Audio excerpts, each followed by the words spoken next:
Okay, Assalamu alaikum. Today we're going to be having a very short presentation on the limbic system. The limbic system, as you know, is that part of the nervous system which is linked to the most primitive emotional responses and also the visceral responses to emotion. Now, when we talk about the limbic system, the word limbus means border because it consists of those parts of the brain that are present on the medial aspects of the frontal, parietal, and temporal lobes. And you can see over here on the whiteboard, this is a schematic diagram showing us the parts of the limbic system and also the connections of the limbic system. So I'm going to go through this step by step, in which I'm going to be drawing these different parts of the limbic system. This is a diagram which I've already drawn, in which you can see this is showing us the medial surface of the right cerebral hemisphere. So let's take this from the very beginning at a fresh page, and where we're going to be discussing the limbic system. So the limbic system primarily consists of the limbic lobe. Now, what do we mean by the limbic lobe? The limbic lobe encloses two parts of the cerebral hemispheres. One is the parahippocampus and the other is the cingulate gyrus.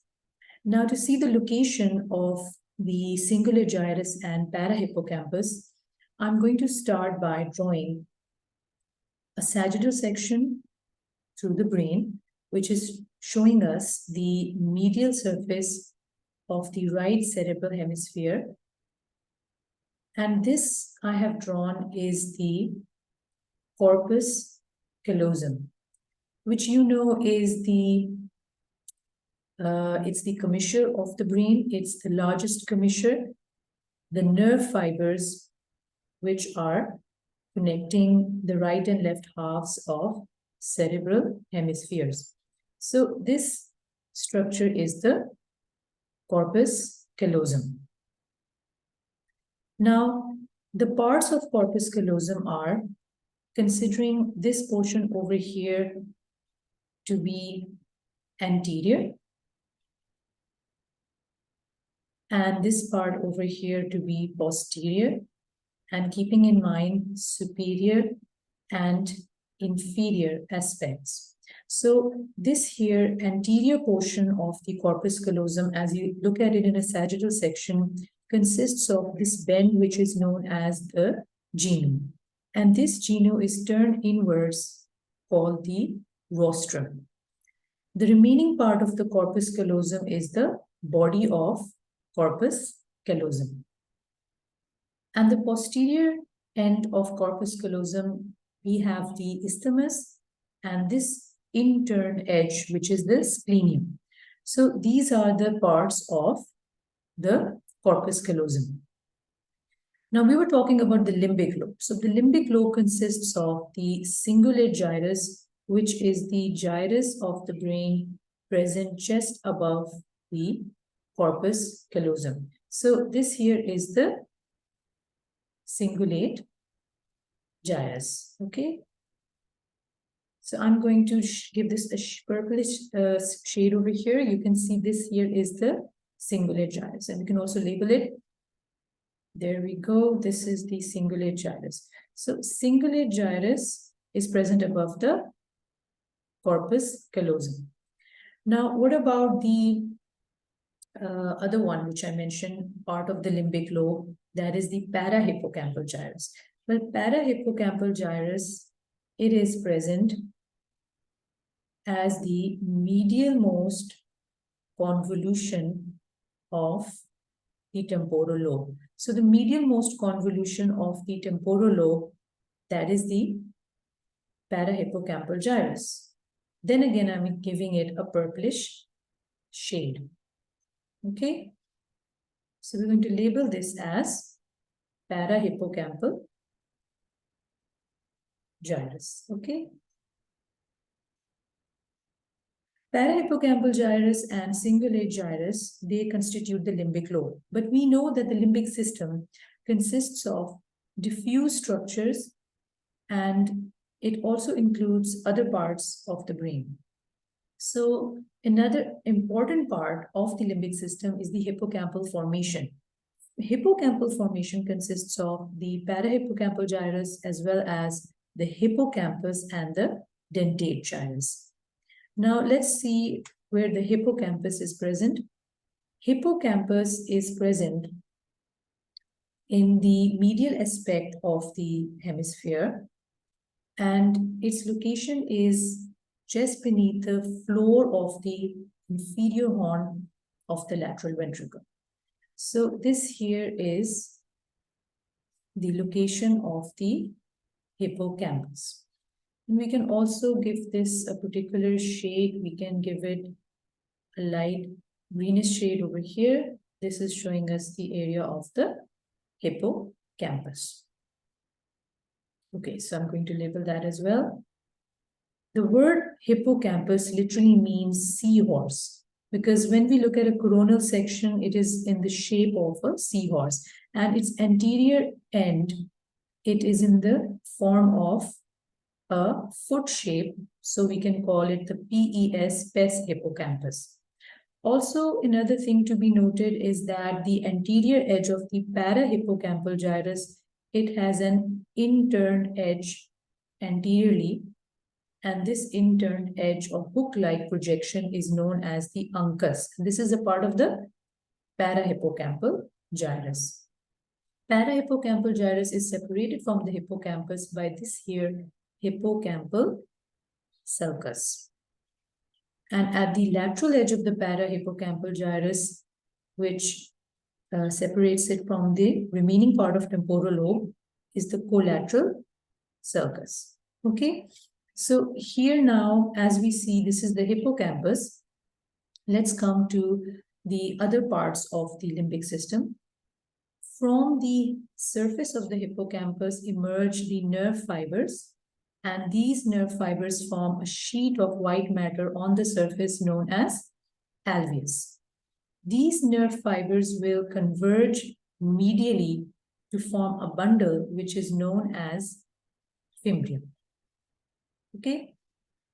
The fimbria, as it emerges from the hippocampus, then forms this structure called the crus of the fornix beneath the splenium.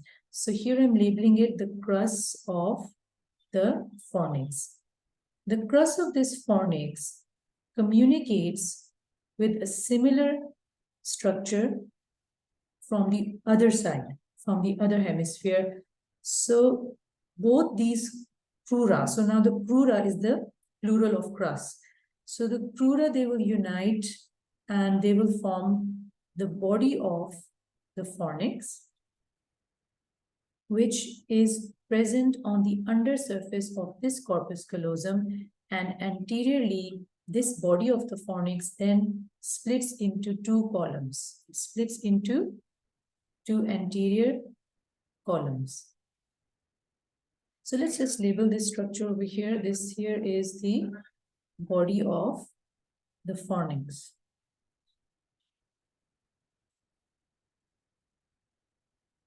And here are the anterior columns of the fornix.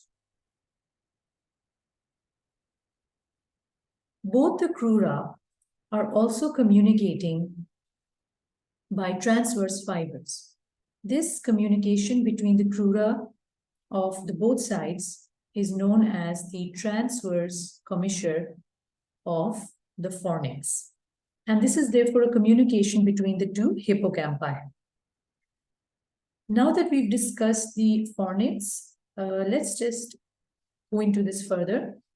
That when we are talking about anterior columns of fornix, they are going to be projecting to this mammillary body.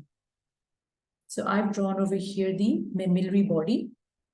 And from this mammillary body, a tract or band of fibers emerges and projects to the anterior nucleus of the thalamus. Here is the, I'm going to label this as anterior nucleus of the thalamus, this structure over here. And the band of fibers passing from the mammillary body to the anterior nucleus of thalamus, this is known as the mammillothalamic tract. Right where my pencil or pointer is at this moment, this is the mammillothalamic tract. Okay, now let's come back to the hippocampal formation in which we were talking about the hippocampus.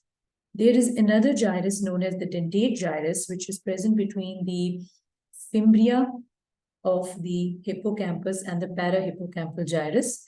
This has a notched appearance.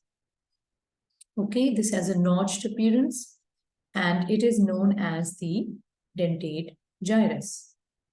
So the dentate gyrus, this then posteriorly behind and beneath the splenium becomes continuous with a structure known as indusium griseum, which is a thin vestigial layer of gray matter. I'm drawing it right now. This is a thin vestigial layer of gray matter which is present on the upper aspect of the corpus callosum.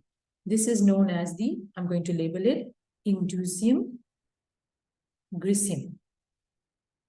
This vestigial layer of gray matter which is present above corpus callosum and posteriorly it was continuous with this dentate gyrus. This indusium griseum contains two longitudinal striae known as the median and lateral longitudinal striae. And anteriorly, you can see it is projecting over here in this area where we have the septal nuclei and also the thalamic and hypothalamic region. So this was about the indusium griseum and the dentate gyrus. Two other tracts, important connections of the limbic system we are going to discuss. One is stria terminalis, the other is stria medullaris thalami. Now first let's talk about stria terminalis. For that, you've got to know about the amygdaloid nucleus. The amygdaloid nucleus is an important component of the limbic system. It is present over here where just anterior and superior to the tip of the inferior horn of the lateral ventricle. So this is the location of the amygdaloid nucleus. And you can see from this here amygdaloid nucleus now, there is going to be projection of bundle of fibers, which I'm going to select a color of, let's say, orange. This bundle of fibers known as stria terminalis projects from the amygdaloid nucleus and ends in the region of the anterior columns of the fornix and just dorsal to the anterior commissure. So where is the anterior commissure? This here is the anterior commissure. So this is the stria terminalis. Let's label that stria terminalis. Okay. And then the other tract that I mentioned was stria medullaris thalami. Well, the stria medullaris thalami, let's just select a red color for this tract. It projects posteriorly from this here region. You can see the region of the mammillary body. And it is going to eventually also from, you could see the septal nuclei. This is, the fibers are also going to project from the septal nuclei, the lateral preoptic area, certain parts of the thalamus. Eventually, it posteriorly projects into the habenular nuclei. So that is the stria medullaris thalami. And over here, I'm going to label the habenular nuclei. And anteriorly, this part over here is the region of the septal nucleus. Okay. And here we have the olfactory tract and the olfactory bulb. So these are the connections of the limbic system and also the major parts of the limbic system. The essential aspects to remember are that whenever we discuss the limbic system, you should know about the limbic lobe, you should know about the hippocampal formation, and you should know about the fornax, the indusium griseum, and the stria terminalis, stria medullaris thalami. And this essentially covers the basic parts, the basic components of the limbic system. Okay, so I'm going to end with today's topic. Thank you for your time. Thank you for your time.